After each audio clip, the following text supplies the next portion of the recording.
Salut à tous, j'espère que vous allez bien. On va pas se mentir, on n'est pas passé loin de la catastrophe. On a eu un léger rebond à l'Open américaine, notamment grâce à Trump qui a dit que finalement 100% de taxes douanières, c'était pas sustainable. Ça a permis une légère réaction à la hausse, mais pourtant on n'est pas vraiment tiré d'affaire et ça sent un peu le roussi. Juste avant, je voulais vous parler de l'or. C'est absolument pas le moment de FOMO.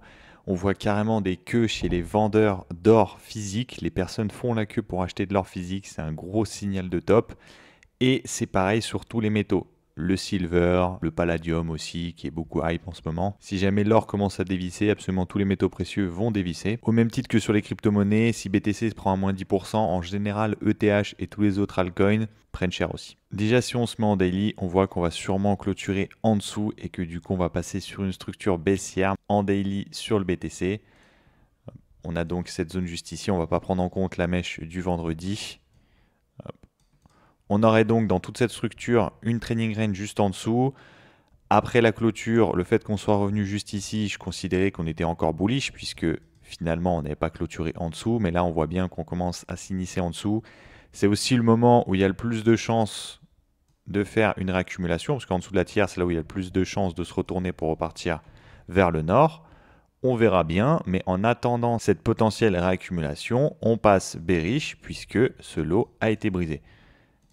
En weekly, on est toujours bullish. Pour qu'on passe bearish, il faudrait qu'on casse et qu'on clôture en dessous des 98 000. Si on vient en une heure, on peut prendre un peu d'opium en se disant qu'on vient retravailler cette mèche ici et que pour l'instant, on ne l'a pas break, donc c'est pas forcément bearish. En plus, on a eu en interne une belle réaccumulation. Là, on est en train de partir. Donc potentiellement, si on continue, si on commence à break ce niveau-là, on pourrait avoir une réaction haussière.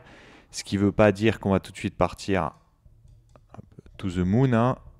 Si jamais on se remet en une heure, ça ne me choquerait pas qu'on ait une réaction court terme à la hausse, puisque, comme d'habitude, hein, ce pattern, vous l'avez vu depuis longtemps. Qu'est-ce qui se passe? Juste ici, hop, regardez, on laisse bien le temps aux gens de se positionner en short. Là, toutes les personnes qui ont voulu tenter un move haussier à partir d'ici, hop, ils se sont fait rect, hein, ça se voit au niveau des liquidations.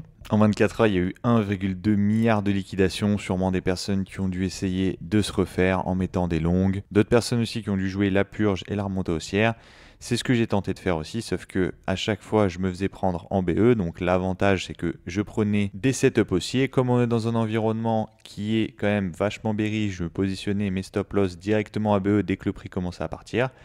Et si jamais je me faisais déclencher, je ne reprenais pas de trade, je laissais le prix filer à la baisse et du coup, je commence tranquillement à acheter des alts au rabais avec mes stops dispo. Je rentre tout doucement puisqu'on peut très bien avoir le marché qui continue à lâcher. Donc voilà, soit on arrive à clôturer au-dessus de ce niveau et à ravaler la mèche et finir en positif aujourd'hui et dans ce cas, on repasse bullish et sinon, en attendant une réaccumulation, on est bearish sur le Bitcoin.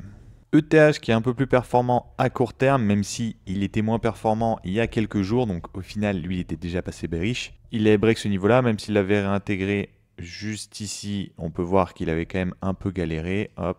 Et d'ailleurs, c'est où est-ce qu'on revient en une heure? On revient dans cet endroit où il y a beaucoup d'ordres à refermer, c'est pour ça qu'on revient retravailler la zone. Est-ce qu'on va pouvoir repartir comme ça vers le nord? J'en suis moins convaincu, même si il est plus bullish graphiquement que BTC à court terme.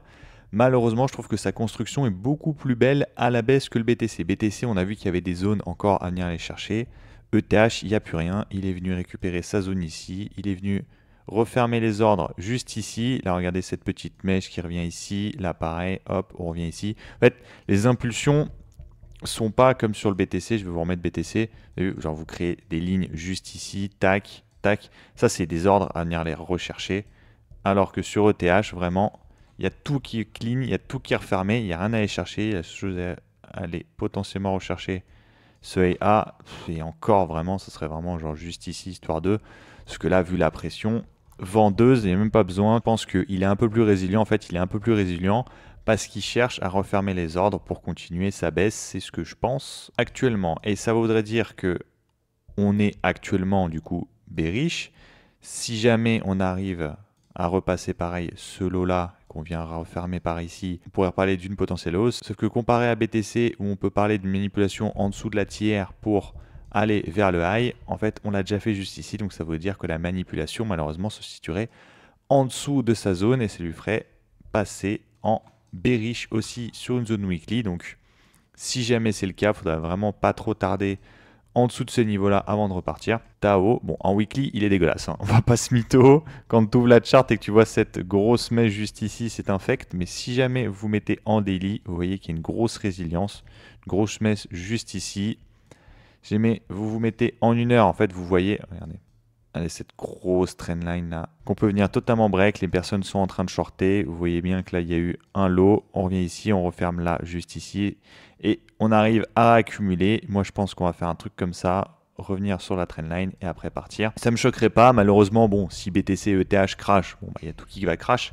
Mais on est sur des setups où vraiment ça peut être intéressant. On a aussi Solana qui nous avait fait une belle réaction haussière suite à cet arrêt juste ici. Là, il est revenu, si jamais on se met en 4 heures, sur son order block initial, qu'on peut voir juste ici de tout ce mouvement haussier. Donc ça fait aussi une très belle zone de robot potentiel. Il y a aussi le hype qui peut être intéressant. J'ai commencé à faire un DCA dessus parce qu'on est quand même à des prix attractifs pour le token. Hop. Je m'attends à un break de cette trading range en dessous des 30. Je pense que en dessous, on va revenir juste ici et là, il y aura une réaccumulation.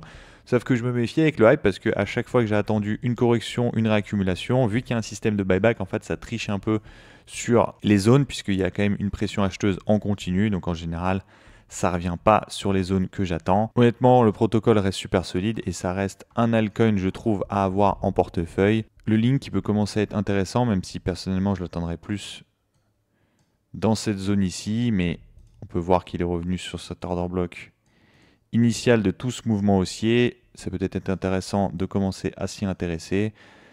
Je verrai le link si jamais je vois une réaccumulation dans cette zone-là, pourquoi pas, mais vraiment la zone que j'attends, c'est la zone des 14 à 11. Et au pire du pire, dans cette zone-là, il y aura sûrement une distribution si on va aller plus bas et du coup, on pourra le voir et se barrer avant. Bref, je surveille quand même pas mal de choses. Je commence à rentrer tranquillement sur des altcoins avec les stables que j'avais de côté. J'y rentre tranquillement parce qu'on peut encore lâcher quand même quelques pourcentages, mais on a des niveaux qui sont intéressants, notamment sur des altcoins qui sont relativement solides. Demain, je fais la vidéo sur 5 altcoins, n'hésitez pas à m'en mettre quelques-uns en commentaire. Je regarde aussi ceux que vous m'avez proposés récemment. Je tourne la vidéo ce soir, donc si jamais je lis votre commentaire après, ça sera pour la semaine prochaine. Sur ce, je vous dis à la prochaine. Tchuss!